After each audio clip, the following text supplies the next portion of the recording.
Yes, you're seeing two Packards in the background. So I went a little crazy and went up to Washington last weekend, and I got myself a second Packard. That's right, a whole other Packard to go with the first Packard. So let's do a little bit of a walk around on this thing and see what we got. Pretty cool. A little older. It's a 51 versus the 54 ambulance. And this one is a combination vehicle, so it would have been used for hearse and ambulance. So yeah, let's take a look at this thing and see how we did. So this one is a 1951 Packard Henney combination, and it's the full wheelbase car. So it's got the metal door and it's got the longer wheelbase, so it's about, I think, 2.5 feet longer. So this one's got some pretty cool stuff on it. You can see it's got the different style hood ornament, which is a little bit larger, a little bolder compared to the 54, which is a little on the smaller side. And you can see there's some other differences here. The headlight surround, the little trim ring, is just the circular on this 51 versus the extra sort of fin design on the 54. The sheet metal of the body is pretty similar. The grills are different. Bumper is different. The 51 has the Packard badge across the front of it, which is pretty cool that that's still intact. And this one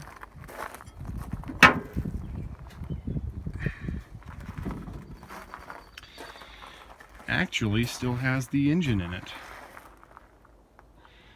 which is quite a behemoth.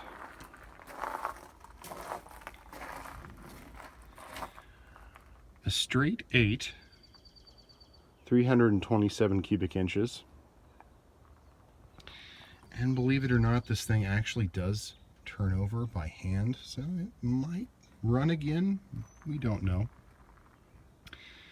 Perhaps one day soon we'll find out. And you can see some more of the structure in there. Radiator, and the underside of the hood's actually in pretty good shape, pretty clean.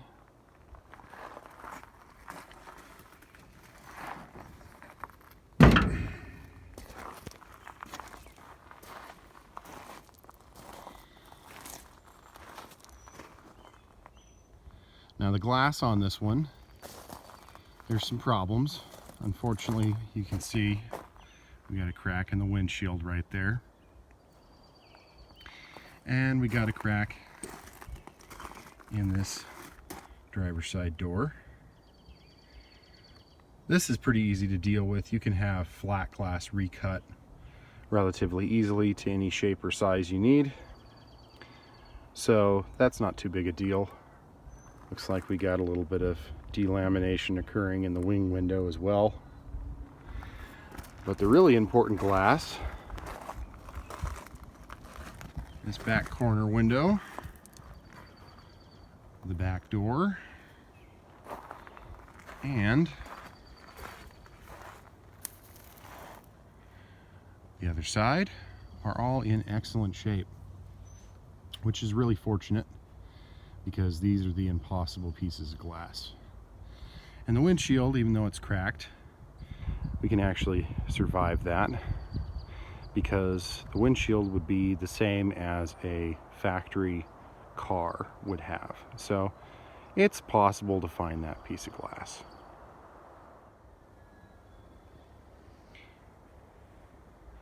So standing back, you can get a real good look at the lines of this one.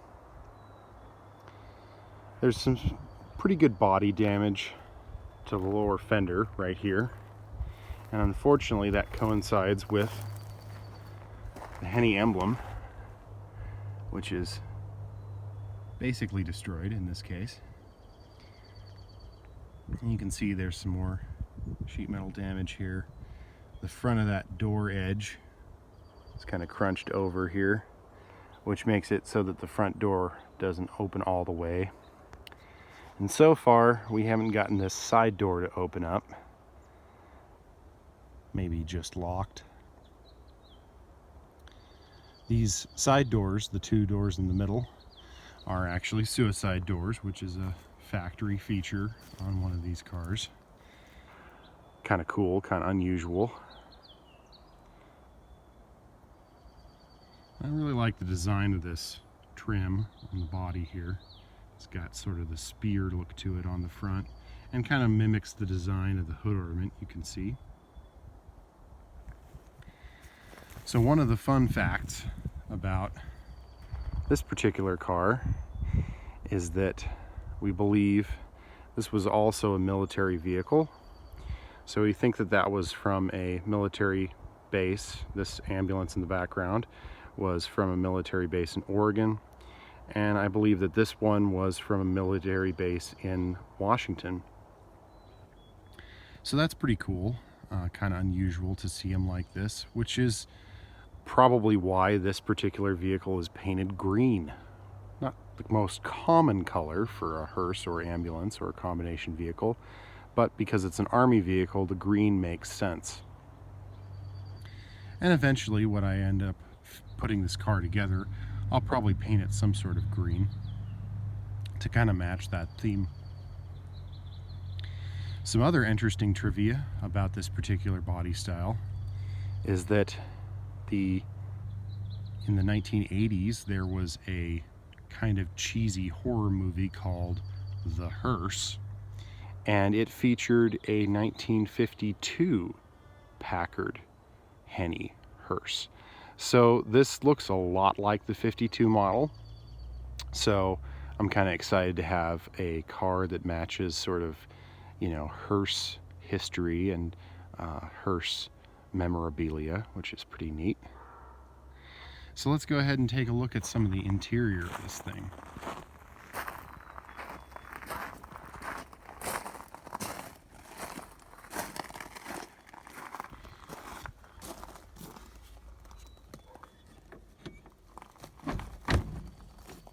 Let's see.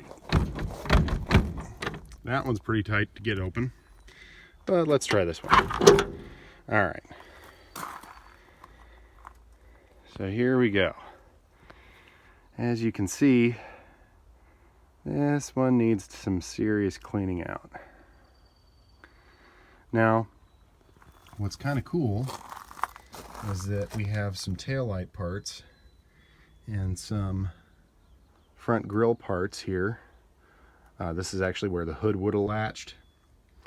And the pieces that are extra on this particular vehicle are some of the pieces that we need for the other one.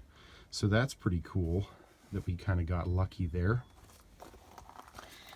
Now there's a hole up in here. That would have been for the original emergency light. The interior is pretty chewed up here, and it needs a real good clean out. You can see over here, this is pretty cool. You've got this crossbar here, and then this cabinet here, which would have been for any kind of medical equipment they would have needed. So that's pretty interesting. And you can kind of see too, it's a real unusual color for the headliner, sort of like a green faux leather looking finish there. Pretty cool, pretty unusual. We got an old fan, which would be your air conditioning in this case, and the glass is missing from it, but there would have been two pieces of glass in this section here, acting as a divider between the front cab and the back cab. So that's pretty cool that section of the vehicle is still there. And unlike our 54, the roof on this one's actually in really good shape, not dented or damaged or crunched in with a tree or anything like that. Just that one hole for the emergency light is all.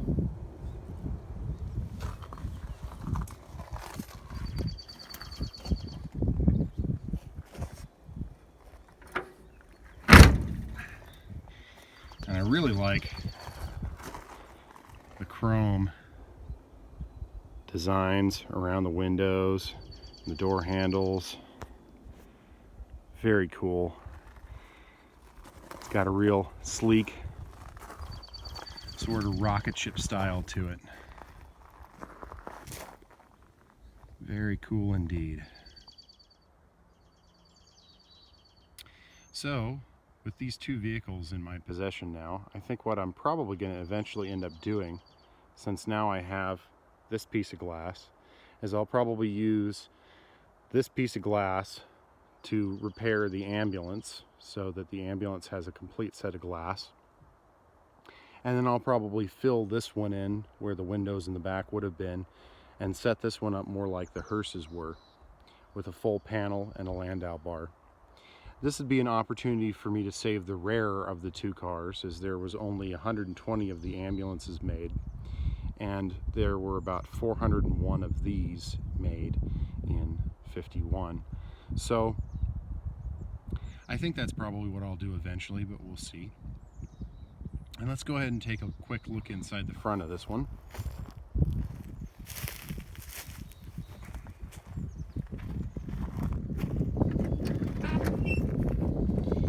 You can see in here we've got the Packard emblem on the glove box in the center of the dash, and then we got the steering wheel, and we've got an extra hood latch and front assembly and another extra tail light assembly, which is really cool because, again, we're kind of like in a situation now where the parts that the ambulance was missing I now have extra, so that both the hearse and the ambulance can be put back together.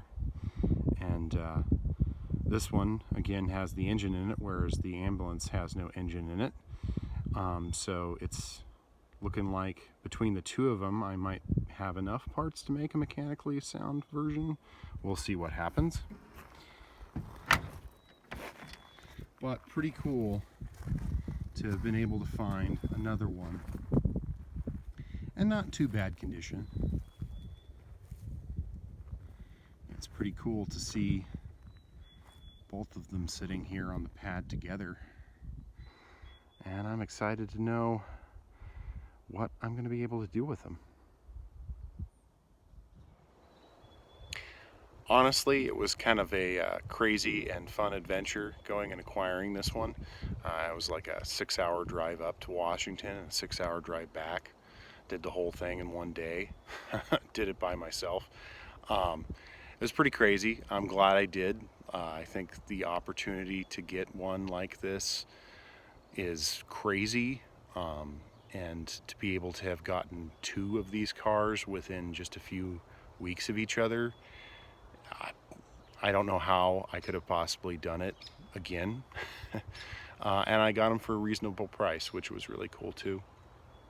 As you can tell, I got myself a little bit of a head cold in the process. I think I pushed myself a little too far doing all that driving in one day, but I think it was worth it. So yeah, no, it's been a crazy adventure. We'll throw some pictures in there for you somewhere of in the process. And yeah, I'll keep doing some updates as we move forward. Probably do some clean out on it.